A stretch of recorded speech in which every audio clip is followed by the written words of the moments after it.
Kalau buat saya sih sebenarnya sudahlah Pak Prabowo, ya kan, istirahat sajalah menjadi bapak bangsa, ya kan. Keluarkanlah orang-orang muda untuk memimpin negeri ini, karena kalau nanti buat saya secara pribadi, saya menghormati Pak Prabowo, ya kan. Beliau sudah bertarung 2 kali, ya kan, dan beliau tidak menang-menang melawan seorang Jokowi, dan sekarang beliau sudah menjadi Menteri Pertahanan. Jaga saja image itu jangan dirusak ketika harus bertempur lagi di Pilpres 2024 dan orang menghina-hina dia sebagai calon presiden yang sudah paling tua.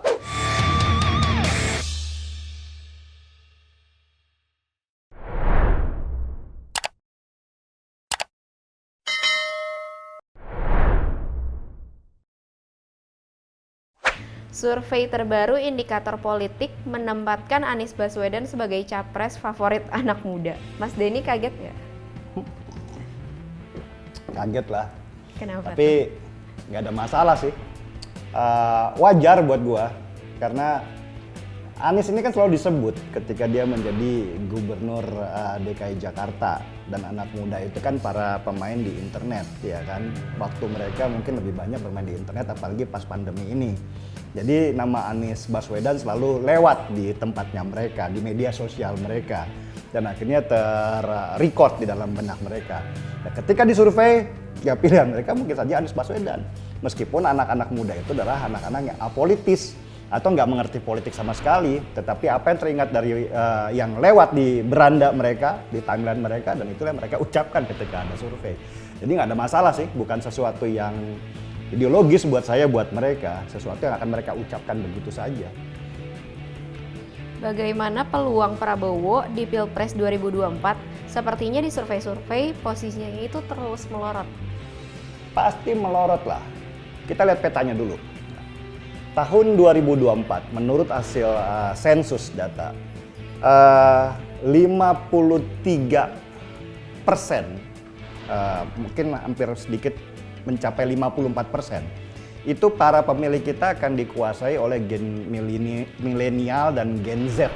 Ya, para pemilih muda lah, sederhananya begitu. Nah, para pemilih-pemilih muda ini pasti akan mencari orang-orang yang juga lebih muda di antara mereka.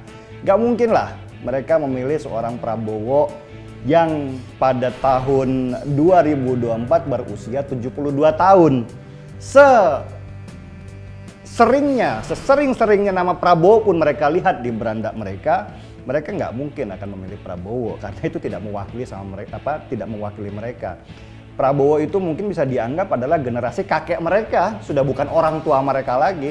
Orang tua mereka ya seusia Anies Baswedan, Ganjar Pranowo, Ridwan Kamil, ya kan. Tapi kalau sudah mulai Prabowo gitu ya, itu udah usia kakek mereka. Bagaimana gue bisa memilih sebagai seorang generasi muda itu memilih kakek-kakek untuk bisa memimpin negara ini, kan gitu.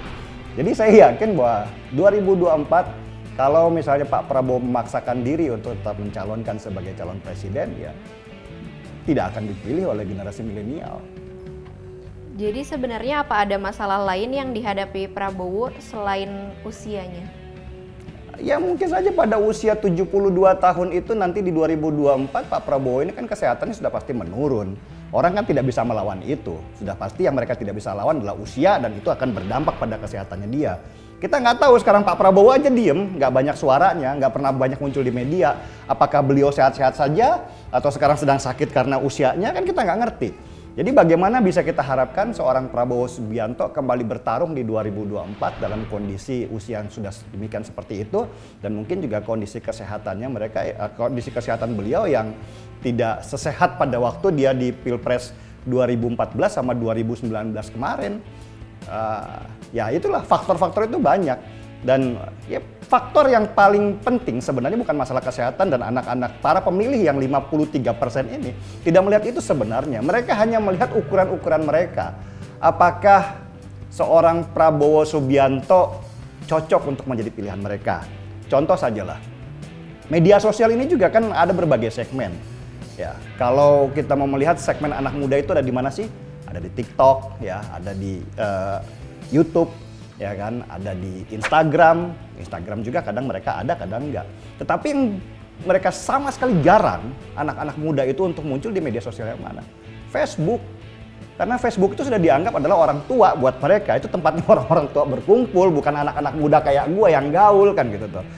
Nah, bagaimana ketika mereka sendiri sudah mulai memilah-milah hal seperti itu, di dalam pemilihan calon presiden nanti juga mereka pasti akan memilah-milah juga sesuai dengan apa yang mereka lihat. Gak mungkin lah mereka melihat seorang Prabowo Subianto terus kemudian mencalonkan dan dia campaign, anak-anak muda itu akan tertarik. Tidak mewakili jiwa mereka itu. Old soul kalau mereka bilang seorang Prabowo Subianto. Sebenarnya menurut Mas Denny, apa sih yang harus dilakukan Prabowo untuk menjaga agar peluangnya tetap ada di Pilpres 2024? Nggak ada. Kalau buat saya sih sebenarnya sudahlah Pak Prabowo, ya kan. Istirahat sajalah menjadi bapak bangsa, ya kan. Keluarkanlah orang-orang muda untuk memimpin negeri ini. Karena kalau nanti, buat saya secara pribadi, saya menghormati Pak Prabowo. Ya, beliau sudah bertarung 2 kali, ya kan, dan beliau tidak menang-menang melawan seorang Jokowi. Dan sekarang beliau sudah menjadi Menteri Pertahanan. Jaga saja image itu, jangan dirusak ketika harus bertempur lagi di Pilpres 2024 dan orang menghina-hina dia sebagai calon presiden yang sudah paling tua.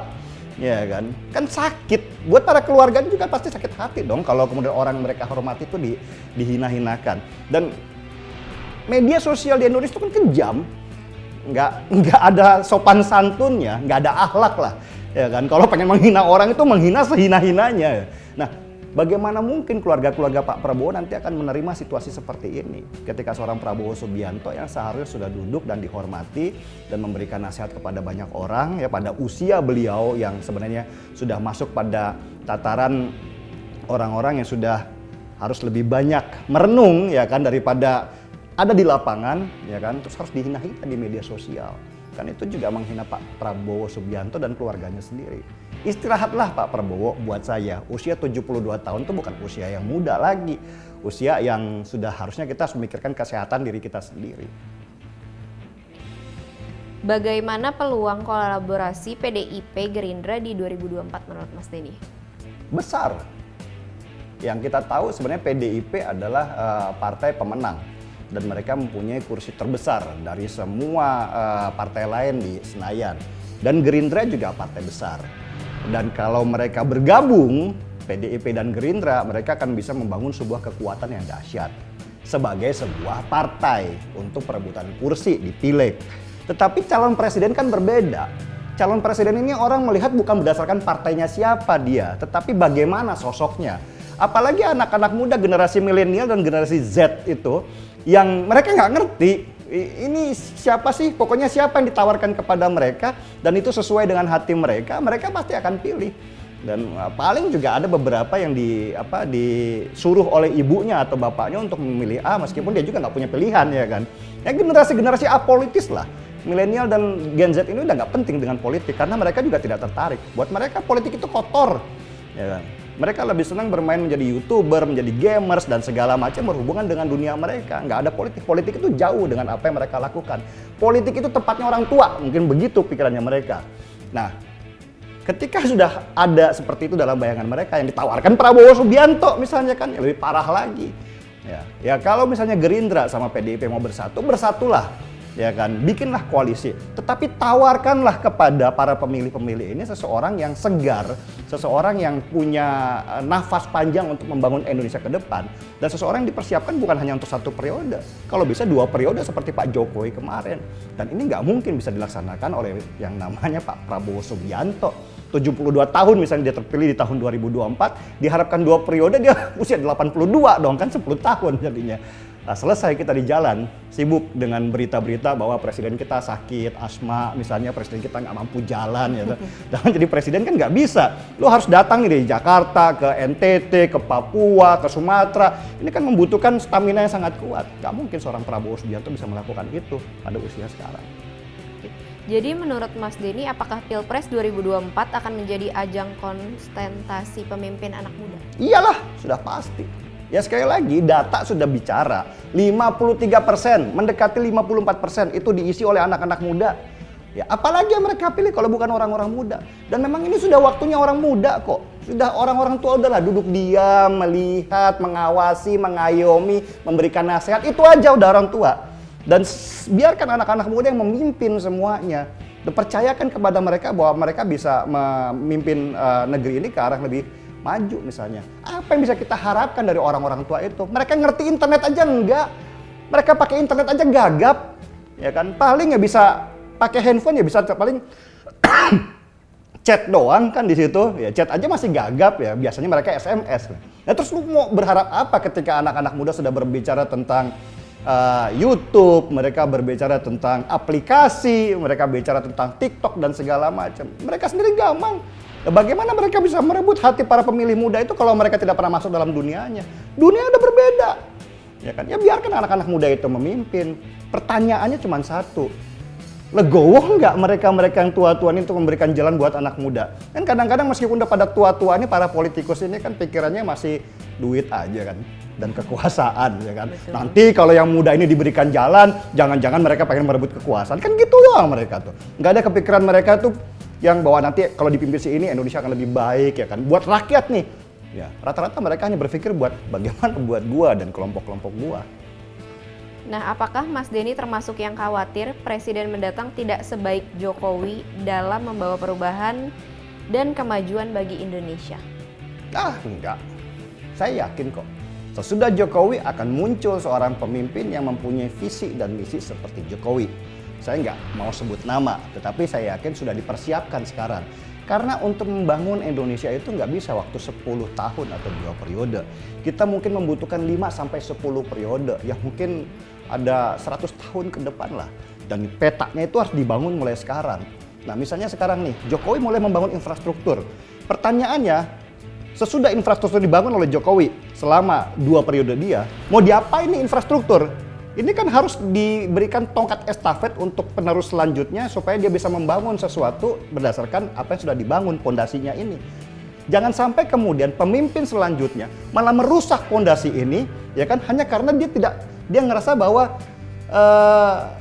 pemimpin yang lalu seperti Jokowi ini jangan sampai malah terangkat namanya. Ini kan bahaya. Ya kan, semua pemimpin negeri ini, apalagi seorang presiden, dia harus bisa meneruskan tongkat estafet yang sudah dibangun. Nah, karena itu harus dipilihlah seorang pemimpin yang mempunyai visi yang sama dengan pendahulunya, dengan seorang Jokowi. Jangan sampai penerusnya ini malah merusak semuanya hanya karena dendam politik misalnya. Nah, saya yakin Jokowi juga sudah mempersiapkan itu, dan beberapa elit politik yang peduli terhadap Indonesia itu juga sudah mempersiapkan hal seperti itu. Orangnya ada kok. Tinggal nanti dimunculkan saja pada saat 2024 nanti. Apa yang mesti jadi pertimbangan rakyat dalam memilih pemimpin di Pilpres 2024 mendatang? Visi. Visi itu paling penting. Ketika dia menjadi presiden, visinya apa untuk negeri ini? Indonesia ini kan sudah terlalu lama terpuruk. Kita ini sudah terlalu lama dikuras dan dirampok, juga diperkosa sumber daya alam kita. Baru pada zaman Jokowi inilah kita baru merasa memiliki sebagai seorang bangsa Indonesia yang berdaulat, ya kan? Dulu kekayaan alam kita seperti nikel dan batu bara itu ya diambil saja terus kemudian dijual. Kita hanya mendapatkan remah-remahnya. Dijual ke negara barat, di sana diolah kan kemudian menjadi berbagai macam barang, ya nikel menjadi besi, dan dijual lagi kepada kita dengan nilai beli kita yang jauh lebih mahal kan. Padahal sumbernya alam dari kita. Nah di zaman Jokowi tidak boleh kamu untuk mengekspor barang mentah. Harus jadi barang jadi dulu, minimal setengah jadilah baru kemudian boleh diekspor. Supaya kita bisa mendapatkan nilai tambahnya di sana. Dan itu juga akan menyerap lapangan pekerjaan. Nah hal-hal seperti itu baru kita bisa miliki di saat zamannya pemerintahan Jokowi.